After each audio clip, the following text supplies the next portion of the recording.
Welcome back, Guardians. Ristophilis here. If you tuned in the last few nights when I've been fine-tuning this master build, the One-Eyed Mask, and you've already got to see it in action and what kind of work it can do. Also, shout out to Duke Nukem III, our new Diamond Dog member, to help me and UTEPR slay in those master and legendary type Nightfalls.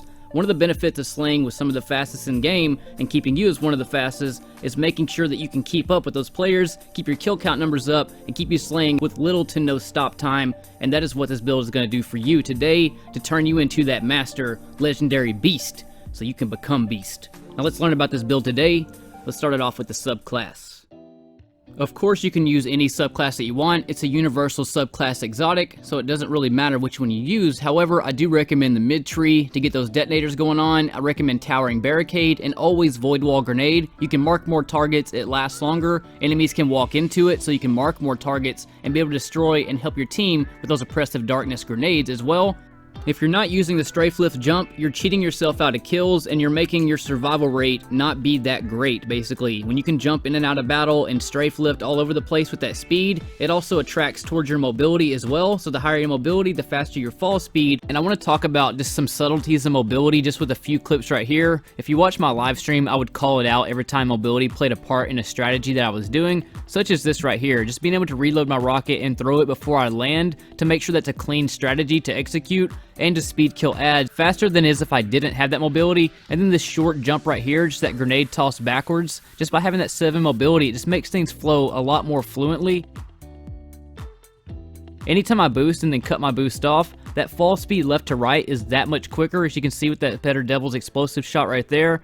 And this whole strategy that plays out right here, you don't think about the subtlety of just your fall speed and everything that happens every time you hit your joystick, and it unlocks shots that you wouldn't be able to do otherwise. And it's something that's always going on, such as this boost right here, just sideways, and then I start to aim. All those shots that were missed, you don't think about it, or even like, it's something that you just take for granted. And that's the hardest thing to explain about mobility, is because it's always going on in every strategy that you do. Just remember that everything outside of you boosting on your controller, or if you're using PC, is going to be that much faster at 7 mobility. You'll be able to jump all in the middle of these ads, and every time you aim your weapon, that's when your boost is cut off and where it all relies on your mobility speed to be able to maneuver in and out of ads and around their shots. There's also dozens of situations like this one right here, jumping up this elevator before you reach the top to get up there before the ads can get in their spawn locations and start taking out ads before any of the other teammates can even get up there that don't have that mobility value. You try to explain that, and the sound of mobility isn't nearly as good as the reality of it and the functionality of it and how it enhances your gameplay over somebody else that doesn't have it on their build. It really is one of the secret ingredients to beasting harder in this game. I don't know how else to explain it, but try it out and figure it out, and then go back to low mobility, and that is really the best advice that I can give you. And the same thing also goes for 7-up recovery. Being able to get in the fight, stay in the fight, and recover to get back in the fight if you do get low health, or to get that last pinch of health before you die back so they can't down you. Those milliseconds in recovery time also add up and are just that much more important, such as this Gambit situation right here.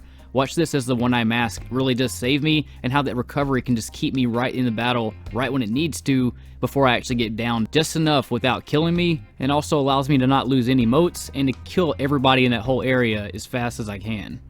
But anyways, enough about the stats. Let's move on to the armor now and how you can get all these stats right to survive and destroy, starting with the One-Eyed Mask. So I'm using the 1.0 version. If you have the 2.0 version, just copy the stats as close as you can and find ammo finders.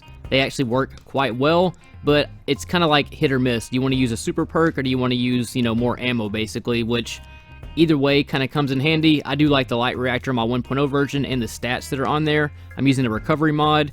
The One-Eyed Mask is taking a nerf when it comes to the next DLC. The overshield is being taken off, but it's not going to matter that much as long as you still get a little bit of bump in health recovery and that vengeance damage, which is like kill clip damage. It's really beast to have. As you can see right here, anybody that touches me with 2 shots or with a lot of damage, it procs the vengeance, or it procs the One-Eyed Mask perk.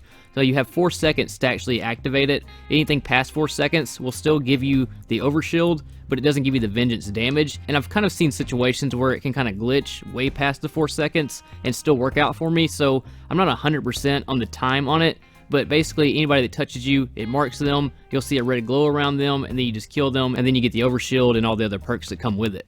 What's most beast about it is it's one of those exotics that you don't have to go out of your way to proc. You just keep slaying and beasting out, and it just procs for you throughout combat and the natural flow of things, which is why I really like it, because it comes in handy whenever you're not even meaning for it to. It just kind of happens. But moving on to the arm piece, copy those stats. Those are the most important things to make sure that you build your stats back up the way that you've seen them earlier. And then really you can use whatever you want here. If you're not fighting Hive, I recommend Enhanced Impact Induction. If you want to use 2 loaders, that's completely up to you. But in Master Nightfalls, you don't do too many melees unless it's like Thrall or Acolyte, things like that. But there are situations you can kind of go out of your way to proc it if you need to get a grenade back. But either way, it's kind of what you want. The stats are really the main key here. Just copy those so you can build those stats back up. Same goes with your chest piece. Whatever role you decide to play that benefits your team, like overload grenades or unstoppable melees or whatever you're trying to use, just copy those stats. In my situation, I'm using the fusion reserves because when it comes to speed killing and being on a really fast and tight squad, getting ammo back is really important. And I'm also using a special finisher on my mark, which we'll talk about here in a minute. I'm also using Hive repurposing, so anytime I bust a Hive shield, I get my grenade back, so it's always a double grenade situation when I bust any Hive shield. Really beast perk to have that goes with Menagerie armor, so farm that out. And also I don't use Breach Refractor or things like that because, like I said, when you're on a speed kill team, not often you're going to get a kill with a shield piercing weapon. It's usually going to be a fusion rifle or something like that, so I don't usually waste my perks on things like that. It really just kind of depends on the pace that you're playing at and things like that, but I like to have a ton of ammo. But again, if I have to use things like overload grenades or whatever, it's going to be specific to that Nightfall, so build it out however you need to have it that benefits you and your fire team. And now moving on to your leg piece. So I'm using a mobility mod here to get me to that 6 mobility plus the traction. I'm always using traction. It gives you 5 points you can see and then 10 points you cannot see, which is that extra tier that I'm talking about. And it also can give you those extra points from those 5 to boost you up to another tier. And mobilities is always a good thing to have, like I was saying earlier, that tighter turn radius and things. If I'm not using a rocket launcher, I'll use the fusion scavenger instead of the rocket scavenger. But if you need a different type of elemental affinity per whatever weapon you're using, like machine guns or hand cannons or whatever, use what you want. And that Energizer perk is just there until I get Hive Barrier 2.0, so just know that's a placeholder until I get the Hive Barrier. Now moving on to your mark, the final item, there's 2 versions here. One if I'm using a different subclass, and one if I'm using the Void subclass. So I have Hive Invigoration. That means when I kill a powerful enemy, yellow bar enemy, I get my barricade back. And I'm also using Oppressive Darkness because that bonus damage is just too much to pass up. And then I also have a major resist mod. If you're using minor resist, I don't recommend it. However, I haven't tested it since the last festival update. But before that, having a minor resist actually made you take more damage from minors than without it. So I never used it, but I haven't checked it since then. But either way, I like the major resist because of the champion damage and stuff like that. Now here's the version if you're not using the Void subclass. I have another discipline mod for that 7 discipline, enhanced bomber for 10 seconds, and then regular bomber, or use a special finisher or another bomber for 15 seconds, and then the Hive Invigoration, killing the major or whatever, gives you your stuff back, any yellow bar. Really nice to have. But like I was saying earlier, I recommend the Void mid-tree for the healing properties it offers, the detonators, and for the ability recharge that it offers. It's just one of the most useful subclasses and pairs really well when you have that overshield and the health recovery and all the stuff that the One-Eyed Mask offers. It just can't be beaten when I tried all of them together. Void mid-tree is just ultimate for Titan for run and gun and multiple ad clears. I'm not going to say it's the best subclass to use because it all depends on what role you're playing. Like if I was in charge of melting all the champions, I would probably use the Peregrine Greaves with top tree, but that's another build for another day. But that is the One-Eyed Mask and all the beastness that it offers. I love getting into a punching match with ads when you have it on, because if they melee you back, it'll proc the overshield and give you health property because of that. So any ad that melees you, as long as you hit them back and can kill them, it just gives you the health back. And then when you're just flying through every strike that you can do, or if you're on a squad that just likes to speed kill and get things done really quick, your speed with the mobility, that recovery, and the One-Eyed Mask property, marking of the targets, and the ability recharge from the detonators that it gives you, mixed with the Hive repurposing, giving your grenade back every time you bust a Hive shield.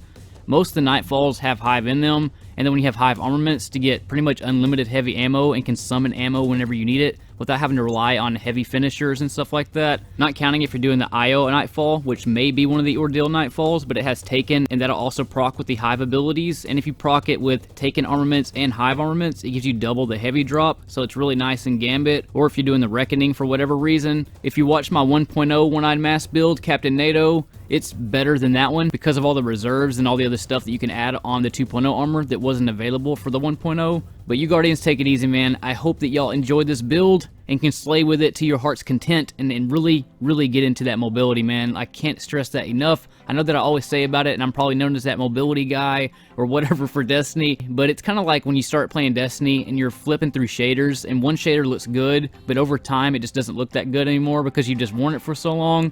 It's the same thing that comes with building. Like, I've had over 10,000 hours of build experience since Destiny 1, and when you finally get to the real end game of Destiny and you've used everything that can be done and you really just want to use what gets the job done and what matters the most, one day you'll eventually land on mobility and you'll realize that that is one of the most key features that any build can have on it. The 7-up mobility really is just a treasure when it comes to building, and with Armor 2.0, all builds have the ability to fit in mobility with them because you can have multiple stat rolls that wasn't capable before Shadowkeep, so that's another reason Shadowkeep is that much more awesome. But I'm going to get out of here. I'm going to let you all get back to slaying. Shout out to the B Squad. We've had a few new members, and I want to say thank you guys and allowing it to grow and show the truth in the community. Nomad Archer, Greasy Chip Buddy, Marie Faye, Uteppers, Psylocke the Defiled, DB, Jernajin, Raven 35, the Icarus Gambit, Jody HP, Rogue Dade, Kevin Engler, I Ruthless FPS, and New Rad 1990. I want to say from the bottom of my guardian heart that I appreciate all of you bros and all of you who view the channel. If y'all want to join the B Squad too, it would be awesome to grow this awesome, amazing community this time next year and get building in Destiny, one of the most popular things that you can do in this game, to allow you and other players to become beast and start going savage mode on Destiny 2, man. Shout out to LifetimeControllers.com for sponsoring my videos as well. I'll see you all on the next build. It's going to be another Titan build. I think I'm going to build out the Peregrine Greaves. Our new third member was actually using Peregrine the other day, and I was curious how well it would do, and I actually got to see it in action from another Beast player, so I will be building that one out next. If you want to screenshot this build, here is the build right now. You can screenshot that, put it in your file, pull it up if you need it, and I will see you all on the next video next time. In space.